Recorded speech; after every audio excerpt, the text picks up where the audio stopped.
District 48 Senator Mark Messmer will partner with state officials for another tax amnesty seminar.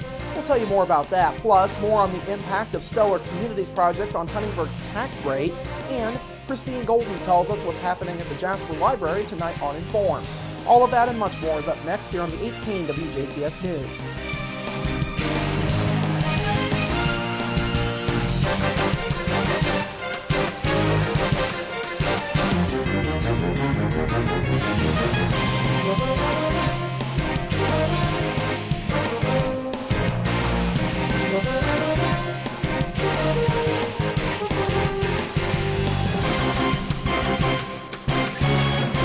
Hello, I'm Bradford Raths. We begin with local Senator Mark Messmer partnering with state officials for a seminar on Indiana's new tax amnesty program.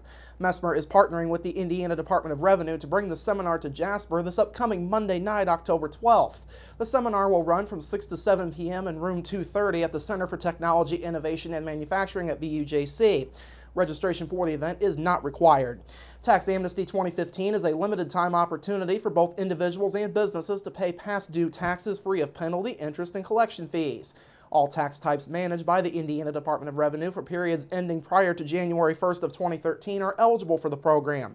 The free seminar will provide an overview of Tax Amnesty 2015, including eligibility requirements, participation benefits, tax warrant expungement, payment plan options, and other resources for taxpayers. Additionally, those in attendance will have an opportunity to ask questions of an experienced department representative. Of course, Messmer is among those who supported the tax amnesty, which was put in place this past legislative session to raise money for the state's new Regional Cities Initiative, along with funding to support Amtrak's Hoosier State Rail passenger service between Indianapolis and Chicago. Messmer says the tax amnesty is a great opportunity to get out from under your tax burden.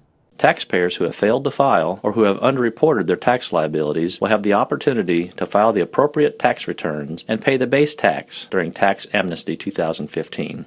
In return for participating and full payment of the owed base tax, the IDOR will waive penalties, interest, and collection fees, will release tax liens that have been imposed on existing liabilities, and will not seek civil or criminal prosecution against any individual or entity.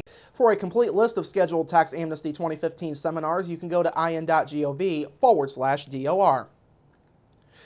Officials with the Du Bois County Highway Department want to remind the public of several roads around the county where asphalt sealing work will take place in the near future. Roadways yet to be sealed, barring any weather problems or contractor issues, include County Road 1100 South between US 231 and the Ferdinand Industrial Road. That will happen this upcoming Monday and Tuesday, October 12th and 13th. Also, Schnellville Road between Celestine Road South and Market Street this upcoming Wednesday, October 14th. Now, Highway Department officials are asking that people not park their vehicles on any roads receiving treatment while work is taking place. Any cars left on those roads scheduled for work will be towed at the owner's expense. Additionally, the road sealing work involves fresh oil being put on the roadway as part of the sealing. Highway Department officials are asking drivers to stay off of the seal until it has completely cured and it's deemed acceptable for you to drive on. Huntingburg has adopted its next spending plan, and we have more information on tax impacts of Stellar. Last night, the Huntingburg City Council voted unanimously to formally approve the 2016 budget. The city is looking at a budget of just over $10 million in all, with a proposed tax rate of $1.17 per $100 of assessed value. Mayor Denny Spenner says that's a less than 1 cent increase over last year. Spenner was also pleased to report last night that Huntingburg's assessed value has increased for the third consecutive year. It came in at $160 million. Spenner says the city has been able to keep its funding under control in spite of many changes at the state level. It's a very tough balance. The amount of revenues generated from state resources are continually dwindling. We have the issue of property tax caps, which is now part of the Indiana Constitution, which rightfully, by the voters' demand, controls how quickly a budget can grow. So it is a fiscal balance to continue to provide services, but yet be responsible to the taxpayers for the rate that is paid.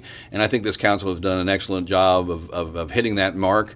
There are some increases in the budget, mostly in funding for the Park and Street departments. That budget now goes to the Department of Local Government Finance for final approval.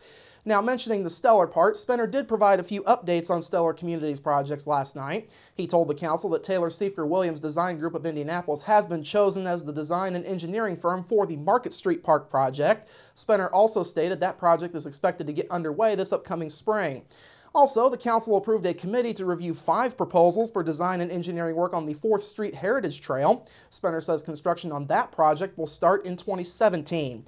Of course, Stellar Communities projects are being financed mostly through state dollars, but it still takes some planning on the city's part to manage those funds. To that end, Spenter says there is great news for local taxpayers when it comes to Stellar projects. If we continue the projects for Stellar on budget and on time, it will have zero impact on the tax rate, which is a credit to this council, the Stellar Committee, and all previous council and mayors that have served in Huntingburg to put us in a fiscal situation where we could take on these projects in a responsible way, allow our community to grow, and not burden the taxpayer. And also, it's planning for sustainability. With the use of the foundation money to sustain these projects, well, we expect there to be zero burden on the taxpayer to complete these projects.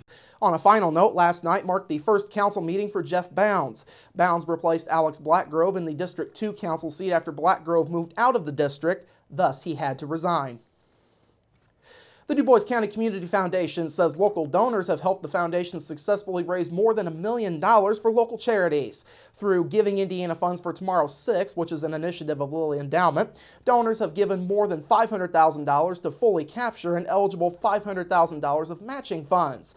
The objective of the initiative is to raise unrestricted assets for community foundations all across the Hoosier State. DuBois County was eligible for $500,000 based on the size of its population. Now, Foundation Board President Pat Miller says the endowment challenged the community with a great opportunity, and the foundation knew they needed to fully capitalize on the match. Miller says donors hope to achieve the goal with tremendous support beyond what could have even been imagined. 36 individuals, families, and businesses contributed to the $1 million, including a large gift of $125,000 from Inwood Office Furniture Foundation. German American, Springs Valley Bank and Trust, Bob Leaguer's Motors, the Kunkel Insurance Agency, and several individuals and families also contributed. Along with these supporters, the foundation saw 100% participation from its staff and board of directors. A total of 10 new endowments were established from the matching funds. Meanwhile, DuBois County Charities will see an immediate increase in available funding in 2016 thanks to this campaign. Unrestricted funds are pooled into the Fund for DuBois County, which is an endowment that provides funding for nonprofits to apply for throughout the whole year. The Lilly Endowment is an Indianapolis-based private philanthropic foundation created back in 1937.